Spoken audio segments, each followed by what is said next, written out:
It's show me. It's show me. You heard show me. The word is namami. Two pronunciations. Same meaning. In verse 1, before that word lands, the song throws 12 accusations at you in under 15 seconds. Cheat. Gifted. Arawaza, dirty trick. Wanted. Kinky, taboo. Kinjite, forbidden move. Akiraka mountain, obvious blind spot. Hansoku, foul play. Ijijin, another dimension. This world's got no room for you. Murray G, impossible game. I didn't sign up for this. 12 accusations. 12 ways to say, you don't belong here. You're not playing fair. And the song answers all 12 with one word. Pause. namami, Show me. Here it is. My body. My voice. Nothing else. This word is the structural spine of the song that held Billboard Japan's #1 slot for 19 consecutive weeks. In the next 10 minutes, I'll show you one word, two languages, one truth, and why no English translation has come close. You've probably heard this song. Maybe you saw the dance, millions of TikToks, every continent. Maybe you watched the anime it opened for. Maybe you scrolled past it without thinking. Either way, here's what no subtitle told you. The man writing this is a 3-time national freestyle champion in Japan. His partner is a DMC World DJ champion. Two veterans of underground craft, working at the very top of their fields, and hiding a 1,000-year-old word inside a chorus the world could dance to without knowing it. The anime it opened for is what happens when Harry Potter has zero magic. The protagonist punches through every spell. Same logic, different weapon. I'm beyond the subtitles. Episode 002. Creepy Nuts. Bling-Bang-Born. Released January 2024. The artist, Creepy Nuts, are on lyrics, DJ on production. Two men, 15 years working together, both at the top of their fields. R is not just a rapper. He won UMB Grand Championship, Japan's national freestyle title, 3 years running, 2012, 2013, 2014. That's never been done before in Japan. If you know American battle rap, picture Smack URL three-peating and then crossing over to pop radio. He's that league. DJ is the rare partner who can keep up.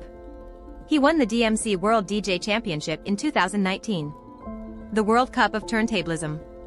Same lineage as A-Track, DJ Qbert. He's top 1% of his craft, globally. Anime opening themes in 2024 are usually sung by anime singers. Putting this duo on a mainstream OP is unusual, like having Run the Jewels score a Marvel movie. The mismatch is intentional. So is the beat, Jersey Club, a sound out of Newark, New Jersey. Osaka rap on a Newark club beat, scoring a Harry Potter parody. Geographic incongruence baked in at every layer. But under all of it, what are wrote is a boast that is also a declaration of personhood. Every line is a refutation. The accusation arrives, cheat, gifted, taboo, impossible, and the response is always the same thing returned. I did it with this. Just this. namami, The word appears 3 times as a count, and once as the phrase that holds the whole lyric together. Kansai accented. Kotodama. The lyric doesn't say R is a shaman. It structures itself so that the act of rapping, in a regional accent, with a mortal body, carrying the weight of the word, performs what Kotodama describes. Let's take it apart. sei, Nama, or say in its Chinese reading. It means, alive. Raw. Unprocessed. Natural. Unaltered. The in Nameki, precocious, literally raw live. The in Namazake, unpasteurized sake. The in Akiru, to live. Rawness is not impurity in Japanese. It is the state of not having been mediated. mi, Me, or shin. Body. Self. The physical self as identity. The in Mibon, social standing, literally body portion. The in Migawari, a substitute, literally body exchange. In Japanese, the body is not separate from the self. Your is your position in the world and your physical presence at the same time. Together. A living, unmediated body self. Not raw body, because that sounds like something you'd say in a butcher shop. Not authentic self, that erases the physical weight. Not mortal form, that foregrounds death. 3 English words. Each one gets a piece of it. None of them get the whole. The closest English thing, incarnate. as in the devil incarnate. Sacred or essential, made physical. Same logic. Just 1,000 years older in Japanese. Now the depth layer. Has a Buddhist reading most modern speakers don't know they're carrying, Shajinbutsu. A Buddha manifested in a living body. In Buddhist cosmology, the Buddha exists in three forms: the truth body, the enjoyment body, and the response body, the form the Buddha takes to appear in the physical world and be present to suffering beings. Is the response body the sacred incarnated as flesh? That etymology is 1200 years old. R doesn't have to invoke it consciously. It's already inside the word. When the lyric says, all of this, with my only, it is also saying, whether or not anyone notices, with my incarnated body. With the form that chose to be here, in this world, taking hits. And then the Jew, the spell. The lyric reads, bad, listen, a super bad Majinai, listen. The kanji carries two readings with opposite valences. Noroi, curse. A hex. Negative magical force directed outward. And Majinai, incantation, charm. Positive magical force, self-protective. If the furigana is Majinai, the lyric is saying, this rap is a bad-looking charm. Not a curse. A self-protective incantation that sounds aggressive from the outside but is structurally affirmative. Imagine if the English word bless could also mean curse. We don't have that, the meaning split across two separate words. Hebrew has weird historical doubles in Baruch. R picked a kanji that contains both. He chose bless. The word still looks like curse. The kanji is built from mouth, and the character for elder sibling, which in its original function depicted someone with a large open mouth performing ritual speech. The original is a person speaking sacred words aloud. Over centuries it split, kept the celebratory side, kept the petitionary side, kept the power-loaded, ambiguous side. Super bad in English is a compliment, a bad thing that is actually very good. The lyric does the same move with a bad-looking thing that is actually a self-affirming spell. The word choice makes the paradox visible in the kanji itself. Same trick as sick, wicked, killer, dope becoming compliments through inversion. English does it phonetically, overuse a word until it flips. Japanese does it through kanji choice, same syllables, opposite valence. Different mechanism, same instinct. The connection between these two, a person rapping with their incarnated, unmediated body self, is the most correct vessel for Majinai. The incarnated body speaking its own power into existence. That is the structural logic of the lyric. Two more examples from the lyric. Two places where the subtitle translator made a choice, and what that choice erased. Plus one bonus pattern at the end. First, Nana Hikari. The lyric says, I don't need anyone's Nana Hikari. Subtitles will give you, I don't need anyone's coattails. Or maybe, I don't need anyone's connections. 七光 Literally, 7 lights. It's the everyday Japanese idiom for someone writing their parent's name. Or their boss's name. Or whichever powerful figure is standing behind them. It's a diss. It's the Japanese phrase for industry plant. The 7 isn't a count, it's an intensifier, the same 7 you see in. It just means abundant, in every direction. R isn't reaching for some deep classical reference here. He's a rapper. He picked because it's a punchy diss, and because it lands in the rhyme. That's it.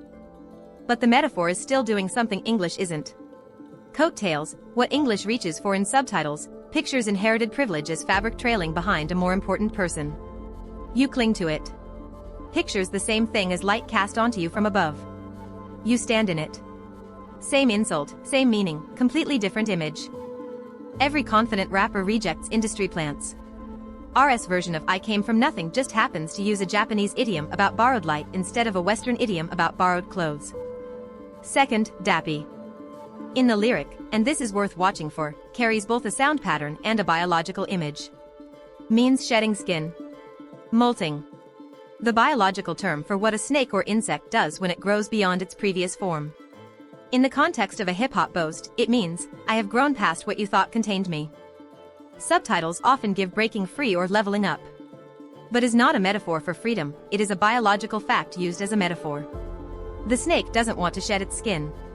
It does so because it has outgrown the previous form. The boast in is not I am escaping, it is I have already grown past the point where this contained me. Past tense. Biological. Inevitable. The grammar of bragging is different. Western boasts say I leveled up, present tense, optional. Japanese says the skin couldn't hold me anymore, past tense, automatic. Snakes don't choose to molt. They've already outgrown the form. The boast is past tense, and that past tense changes the whole feel. Bonus pattern, prefix compression. Both and are single Japanese words doing work that English needs phrases for. There's a third pattern that does it through prefixes, each of these attaches to a verb and adds force, intensity, or directness. Watch the lyric for slam it upward with force. That force isn't optional. It's compressed into the prefix. When you see one of these on a verb, the translation has already lost something. If you want to go further with these patterns, not just grammar drills but the actual mechanics of how Japanese compresses force, italki is where I'd start. Find a tutor who wants to look at song lyrics with you and ask, where does the intensity live in this line? Affiliate link in the description. Let's go back to that anchor phrase. Kansai accented. Kotodama. Kotodama. Kotodama is usually translated as the spiritual power of words. That translation is technically accurate and culturally thin. Here is what it is actually doing.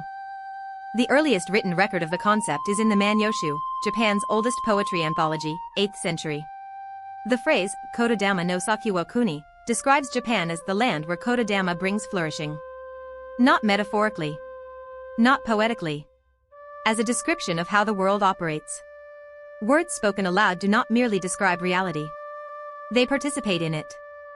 The ritual form of this is norito, the spoken prayers of Shinto ceremony.